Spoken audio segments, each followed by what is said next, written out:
France যেহেতু আজকে মুখোমুখি হতে যাচ্ছে নরওয়ের, সো ওয়েলকাম মিস্টার বাবু। কেমন প্যারিসের আবহাওয়া কেমন, আই মিন ফুটবল ওয়েদার কেমন যাচ্ছে? এবার বিশ্বকাপের গ্রুপ পর্বের বিগ ম্যাচ এখন থেকে ঘন্টা দেড়েকের মধ্যে যুক্তরাষ্ট্রের বোস্টনে অনুষ্ঠিত হবে। দুই পারের বিশ্ব চ্যাম্পিয়ন ফ্রান্স মুখোমুখি হচ্ছে 28 বছর পর বিশ্বকাপে অংশ নেয়া নরওয়ের বিরুদ্ধে।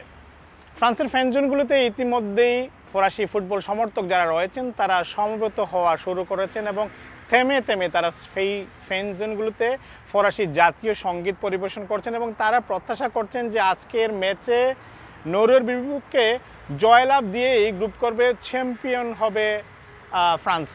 আপনি নিশ্চয়ই জানেন যে ইতিমধ্যেই ফ্রান্স এবং নরওয়ে নকআউট পর্ব নিশ্চিত করেছে।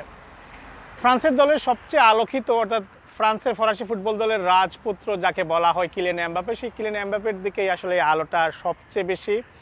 এবং যারা ফরাসি ফুটবল সমর্থক রয়েছেন তারা প্রত্যাশা করছেন কিলিয়ান এমবাপ্পের সাথে যদি ওসমান দেমবেলে থাকেন বা অন্যরা যদি জ্বলে উঠতে পারেন তাহলে আজকের ম্যাচেও জয় নিয়েই মাঠ ছাড়বে কোচ দিদিয়ে দেশমের দল।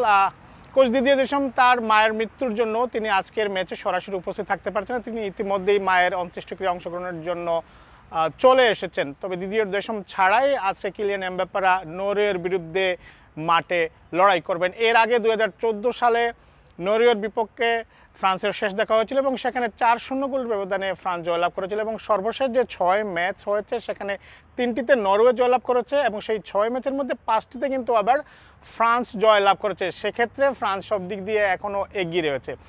আর আজকের ম্যাচ নিয়ে অনেকে প্রেডিকশন করছেন, অনেকে বলছেন 3-2 গোলের ব্যবধানে আজকে ফ্রান্স জয়লাভ করবে, অনেকে বলছেন 2-0 গোলের ব্যবধানে আজকে ফ্রান্স নরওয়ের বিপক্ষে জয়লাভ করবে। তো রাজধানী প্যারিস থেকে ফ্রান্স নরওয়ে ম্যাচ নিয়ে এই ছিল এখন পর্যন্ত আমার কাছে সর্বশেষ।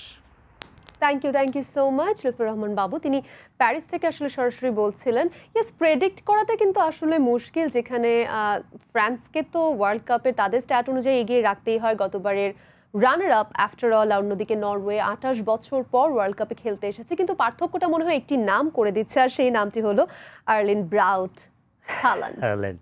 তো আসলে এই ম্যাচটা নিয়ে যদি আপনাদের ইউরোপিয়ানদের মধ্যে কিন্তু একটা এক্সাইটিং কাজ করছে। আপনি যদি দেখেন যে দুটো দলের যে অ্যাটাকিং সাইড এবং দল যদি দেখেন ওরা কিন্তু হাই প্রেসিং ফুটবলটা খেলে, উইং দিয়ে খেলে এবং আপনার ট্রানজিশনে ভেরি কুইক ওরা নামার সক্ষমতা আছে। এবং এই দলটা কিন্তু আপনি আমি নরওয়ের কথা বলবো, স্পেশালি নরওয়ে কিন্তু বাছাই পর্বে কিন্তু অসাধারণ ফুটবল খেলেছে এবং হল্যান্ডের কথা বলি কন্টিনিউয়াস ও গোলের মধ্যে আছে।